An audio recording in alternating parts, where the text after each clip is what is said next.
Rotary governor Karnataka ఆంధ్రప్రదేశ్కు సంబంధించినటువంటి వాడు, మన పొద్దుటూరు వాసి, పుట్టపర్తి సాహితీ పీఠం ఉపాధ్యక్షుడు. అదేవిధంగా అరవీటి చంద్రశేఖరరావు గారిని వేదికను అలంకరించగా కోరుతున్నాను. రామంజరెడ్డి గారిని కూడా వేదికను అలంకరించగా కోరుచున్నాం. పాఠశాల ప్రధానోపాధ్యాయుని గారిని కూడా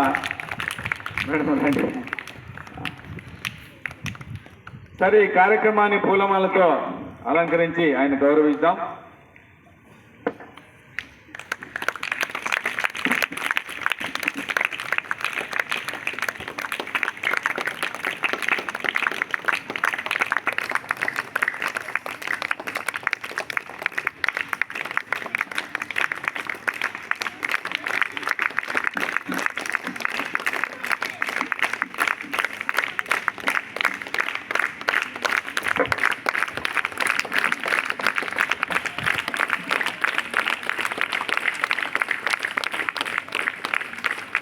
కార్యక్రమాన్ని ఉద్దేశించి కొన్ని విషయాలు మనతో పంచుకునేదానికి జింకా సుబ్రహ్మణ్యం. ప్రియమైన విద్యార్థులకు ఈరోజు నిజంగా సుదినం. మన పాఠశాలలో పనిచేసి ఉపాధ్యాయుడిగా పనిచేసి భారతదేశంలోనే అత్యున్నతమైనటువంటి పురస్కారాలు పొంది మహాకావ్యాలు రాసినటువంటి పుట్టపర్తి నారాయణాచార్యులు 35వ వర్ధంతి. ఆ సందర్భంగా మనము ఆయనకు మన శ్రద్ధాంజలి ఘటించి నివాళులు అర్పించుకునే దాని కొరకు ఆయన జీవితం తెలిసిన ఒక్కసారి నెమరు వేసుకోవడానికి ఇక్కడికి వచ్చాం. 15 నిమిషాలు మాత్రమే సమయం ఉండదు. మిమ్మల్ని ఎండలో పెట్టడానికి నాకు ఇష్టం లేదు కాబట్టి కొన్ని విషయాలు చెబుతాను. పుట్టపర్తి నారాయణాచార్యులు పెనుగొండ దగ్గర చియ్యేరు అనే గ్రామం. మీకు 9వ తరగతిలో పాఠ గుడక శివతాండం ఉంది. ఆ శివతాండం గుడక నేను బోధించడం జరిగింది. ఎక్కడ పుట్టాడో అనంతపురం చియ్యేరు. ఎక్కడ పుట్టారు? చియ్యేరు అనే గ్రామంలో. అక్కడ పుట్టిన తర్వాత ఆయన తల్లిదండ్రులు శ్రీనివాసరావు, ఆ తల్లిదండ్రులు గొప్ప పండితులు. ఆయన వాళ్ళ నాన్నగారు గొప్ప ఉపన్యాసకులు, మంచి కవిగా, భక్తగా, కర్తగా నాటకాలు వేసేవాడుగా ఉన్నాడు. చిన్నతనం నుంచే వారి ఇంటికి అనేక మంది పండితులు వచ్చేవారు. వాళ్ళ నాన్న హరికథలు కూడా చెప్పేవారు. నాటకాలు వేసేవాడు. అటువంటి వాతావరణంలో చిన్నతనంలో వారి ఇంటికి వస్తూ ఉన్నటువంటి సమయంలో భారతము, భాగవతము, రామాయణము వంటి కావ్యాలను చిన్నతనంలోనే బాగా అధ్యయనం చేశాడు. ఆయన చిన్నతనంలో ఒక 8 ఏళ్ల వయసులోనే ఒక నాటకంలో, రామాయణంలో సీతగా నాటకంలో నటించాడు. తర్వాత అనేక పాత్రలు నాటకం వేసి నటులు ఎవరైనా రాకపోతే కనుక మధ్యకు వచ్చి నాట్యం కూడా చేసేవాడు. అటువంటి పువ్వు పుట్టగానే పరిమళిస్తుంది అన్నట్లు నారాయణాచార్యులు చిన్నతనంలోనే కావ్య పఠనాన్ని అనేక సార్లు చేయడం వల్ల అటువంటి పుట్టపర్తి నారాయణాచార్యులు 12వ ఏట 12 సంవత్సరాల్లో, ఎంత వయసులో 12 ఏళ్ళు అంటే తరగతి చదువుతున్నంత కాలంలో, అంత వయసులో 12 ఏళ్ల వయసులో పెనుగొండ లక్ష్మి అనే కావ్యాన్ని రచించాడు. ఎన్నేళ్లలో? ఏం కావ్యం? పెనుగొండ లక్ష్మి అనే కావ్యాన్ని ఆయన 12వ ఏటనే రచిస్తే అది మద్రాసు విశ్వవిద్యాలయానికి వెళ్ళి అది ఆయన 16వ ఏట విద్వాన్ చదువుకున్న సమయంలో ఆయనకే ఆ పాఠ్యము టెక్స్ట్ బుక్గా వచ్చింది. మనకు టెక్స్ట్ బుక్గా రావడం అంటే ఒక 5 ప్రాచీన పద్య భాగాలు, 4 ఆధునిక పద్య భాగాలు, గద్య భాగం ఉంటుంది. దానికి ప్రశ్నలు వచ్చేసేసి పెద్ద ప్రశ్నలు, చిన్న ప్రశ్నలు, వ్యాకరణం ఉంటుంది. కానీ పుట్టపర్తి వారు ఆ పరీక్షకు వెళ్ళినప్పుడు ఆ పరీక్షలో ఒక రెండు మార్కుల పరీక్షకు ఆయన 40 పేజీల ఆయననే కావ్యం రాశాడు కాబట్టి 40 పేజీల వ్యాసం రాసేశాడు. మరి వారు పాస్ చేస్తారా ఫెయిల్ చేస్తారా? ఒక మార్కు 2 మార్కుల ప్రశ్నకు 40 నిమిషాల సేపు రాస్తే ఆ ప్రశ్నకు ఏమైంది? 40 పేజీలు రాస్తే ఆయన టెక్స్ట్ బుక్గా ఉన్నటువంటి పాఠంలోనే పుట్టవర్తి నారాయణాచార్యులు ఫెయిల్ అయ్యాడు విద్వాన్లో.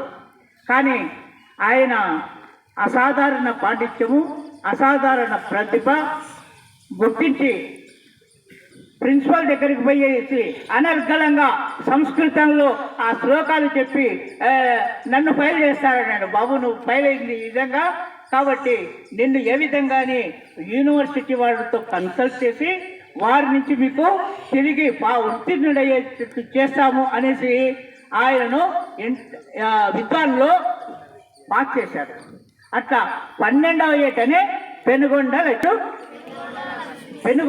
మీ వయస్సులో ఆయన పెనుగొండ కావ్యాన్ని రాశాడు. అటు తర్వాత ఆయన చిన్నతనంలోనే అనంతపురంలో పిడుసుధర అనే ఆమె ఉండింది, కలెక్టర్ గారి భార్య. ఆయన దగ్గర ఇంగ్లీష్ నేర్చుకున్నాడు. కమటం లక్ష్మీదేవమ్మ అనే ఆమె దగ్గర నాట్యం నేర్చుకున్నాడు. అంతకుముందే తండ్రి దగ్గర నాటకాలు నేర్చుకున్నాడు. అటువంటి మంచి పాండిత్యం పొందినటువంటి పుట్టవర్తి నారాయణాచార్యులు ఇక్కడ 20 ఏట ప్రొద్దుటూరుకు పుట్టపర్తి కనకమ్మ అనే ఆమెను వివాహం చేసుకొని ఇక్కడ ప్రొద్దుటూరుకు అత్తవారిల్లు కాబట్టి ప్రొద్దుటూరుకు వచ్చాడు. ప్రొద్దుటూరుకు వస్తే ప్రొద్దుటూరులో కుప్పరం సుబ్బయ్య మన మున్సిపల్ చైర్మన్గా ఉండేవారు. ఆయన మొదట కన్నికా పరమేశ్వరి దేవాలయంలో ఆయనకు ఆశ్రయం ఇచ్చాడు. ఆశ్రయం ఇస్తే అక్కడ కొంతకాలం సంస్కృత పండితుడిగా ఉన్నాడు. ఆ తర్వాత చైర్మన్ అయితే మన ప్రొద్దుటూరు మున్సిపల్ అడ్మిషన్ హై స్కూల్లో ఆయన ఉపాధ్యాయుడిగా చేశాడు. ఈ పాఠశాల చాలా గొప్పది. ఈ చాలా ఎందరో మహానుభావులు పాఠాలు చెప్పినది. అంతేకాకుండా ఎందరో మహానుభావులు తయారు చేసిన పాఠశాల. గడియారం వెంకటేశ్వర శాస్త్రి, పుట్టపర్తి నారాయణాచార్యులు, కాండూరు నరసింహాచార్యులు, సివి సుబ్బన్న వంటి మహాకవులు తయారు చేసింది. అలాగే ఈ పాఠశాలలో నేను కూడా పూర్వ విద్యార్థిని, మా సాధుగోపాల కృష్ణ గారు కూడా ఈ పాఠశాలలో చదివారు. ఎందరో విద్యార్థులు ఎంతో ఉన్నతమైనటువంటి స్థానానికి వెళ్ళారు. మీరు కూడా బాల్యం నుంచే చక్కగా చదువుకొని ఉన్నత వ్యక్తులు కానీ ఆ విధంగా ఉన్నటువంటి పుట్టవర్తి నారాయణాచార్యులు తర్వాత మన ఆయనకు అనంతపురంలో లెక్చరర్గా ఉద్యోగానికి పిలిచడము, అనంతపురం తర్వాత ప్రొద్దుటూరుకు మళ్ళా తిరిగి అక్కడ నుంచి రావడము.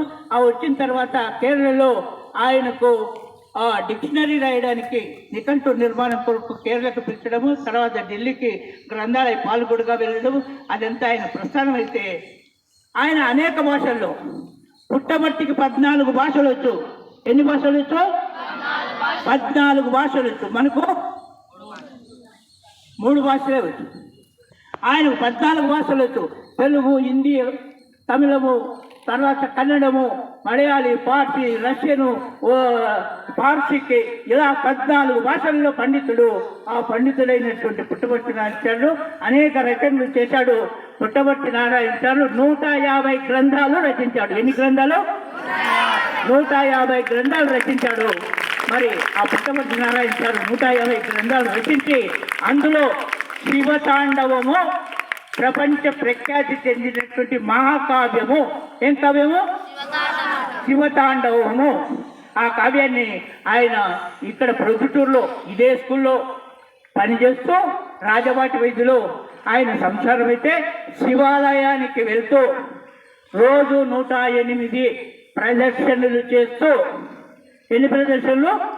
108 ప్రదర్శనలు చేస్తూ ఆ శివాలయంలో 40 రోజుల పాటు మండల దీక్ష, అయ్యప్ప స్వామికి 40 రోజులు ఉంటాం కదా, అలా 40 రోజులతో శివతాండవం అనే మహాకావ్యాన్ని రచించాడు. ఆ కావ్యము విదితమైంది. ఆయన ఇంకా కావ్యాలు మిమ్మల్ని నుంచి ఒక అర్ధగంట అయితే రాసుంటే ఉండేది, కానీ సంక్షిప్తంగా చెప్పేస్తాను. అటువంటి మహాకవి వెనుకంట లక్ష్మీ షాజీ, తర్వాత అనేక కావ్యాలు, పండరి భాగవతము, మహాభారత విమోచనము, మొదలైన కావ్యాలన్నీ రాశాడు. ఆయనకు అనేక సత్కారాలు, అంటే దేశంలో ఎవరికి లేదని సత్కారాలు పొందినాడు. కలకత్తా నుంచి ఆంధ్ర, తమిళనాడు, కర్ణాటక అన్ని ప్రదేశాల్లో పొందినాడు. ఆయనకు శివానంద సరస్వతి, శివానంద అనే ఆయనను పిలిచి ఆయనకి అనేక బిరుదులున్న అభినవ కాళిదాసు, అభినవ పోతన, అభినవ సోమన, ఇటువంటి దాదాపు 15 బిరుదులున్నా కానీ ఆయనకు నీవు నిజమైన పండితుడవే అనేటువంటి నిష్కాక్షి అయినటువంటి పండితుడు అనే ఉద్దేశంతో ఆయనకు పుట్టపర్తి నారాయణ తిరుగు సరస్వతి పుత్ర, ఏం బిరుదు? సరస్వతి పుత్ర బిరుదిచ్చాడు. ఆయన మహాకావ్యాలు రాసినటువంటి మహాకవి. ఆయన ప్రభుత్వము పద్మశ్రీ బిరుదుతో సత్కరించింది. వెంకటేశ్వర విశ్వవిద్యాలయం డాక్టరేట్తో సత్కరించింది. తర్వాత కృష్ణదేవరాయల విశ్వవిద్యాలయం డీలిట్తో సన్మానించింది. ఆయన 1990 సెప్టెంబరు 1వ తేదీన, అంటే ఇదే రోజున 1990 కడపలో రామకృష్ణ హై స్కూల్లో పనిచేసి విలువన చేసి అక్కడ చనిపోయాడు. ఆయన చనిపోయిన మరుసటి రోజు ఇక్కడ సమావేశం చేసి ప్రొద్దుటూరు శివాలయం దగ్గర, ఆయన శివతాండవం అక్కడ రాశాడు కాబట్టి శివాలయం సర్కిల్లో ఆయన మరణించిన చోట అప్పటి బీహార్ గవర్నర్ పెండేకంటి వెంకట సుబ్బయ్యని పిలిపించి అక్కడ విగ్రహం, శిలా విగ్రహం పెట్టాము. అటు తర్వాత 2007లో ఆ విగ్రహాన్ని కొన్ని కారణాల వల్ల తొలగిస్తే అదే స్థానంలో కాంస్య విగ్రహాన్ని 7.5 అడుగుల కాంస్య విగ్రహాన్ని పుట్టపర్తి సర్కిల్లో ప్రతిష్ఠించడం జరిగింది. పుట్టపర్తి చూస్తే కనుక మీరు ఒక పుస్తకం పట్టుకొని నిలుచుకొని ఉంటాడు. పుట్టపర్తి విగ్రహం ఉంది కదా, అది పుట్టపర్తి నారాయణాచార్యుని. అప్పటి నుంచి 90 నుంచి 35 సంవత్సరాలుగా ఆయన వర్ధంతులు, జయంతులు అనేక మంది కవులను పిలిపించి చేయడం జరుగుతుంది. ఆయనకు 10 ఏళ్ల పాటు నేను శిష్యుడిగా ఉండి ఆయన అభిమానాన్ని చూలుకొని ఆయన ప్రేమను పొంది ఆయన చివరి దశలో విగ్రహాన్ని పెట్టడం అంటే కోరుతుంది. దానివల్ల ప్రొద్దుటూరులో ఏర్పాటు చేయడం, ఆ మహనీయుని ఈరోజు తలుచుకోవడం, ఆ మహనీయుని స్ఫూర్తి పొంది మీరు కూడా గొప్పవాడు కావాలి, గొప్ప చదువరులు అనేక రంగాల్లో, ఎన్ని రంగాల్లో మీరు నిష్ణాతులైనా కానీ తెలుగును మరవద్దు, తెలుగు సాహిత్యాన్ని అధ్యయనం చేయండి. ఇక్కడే ఆయన పేరుతో అక్కడ విగ్రహం పెట్టాము. ఇక్కడ గ్రంథాలయాన్ని కూడా ఆయన పేరుతోనే పెట్టాము. మీరు గ్రంథాలయానికి వెళ్ళి ఆ పుస్తకాలన్నీ కూడా చదువుకోవచ్చు. టైం అయిపోతుంది కాబట్టి మీరు శ్రద్ధగా విన్నారు. ఇప్పుడు ఒకే ఒక నిమిషం కాదు గోపాలకృష్ణ గారు మాట్లాడు.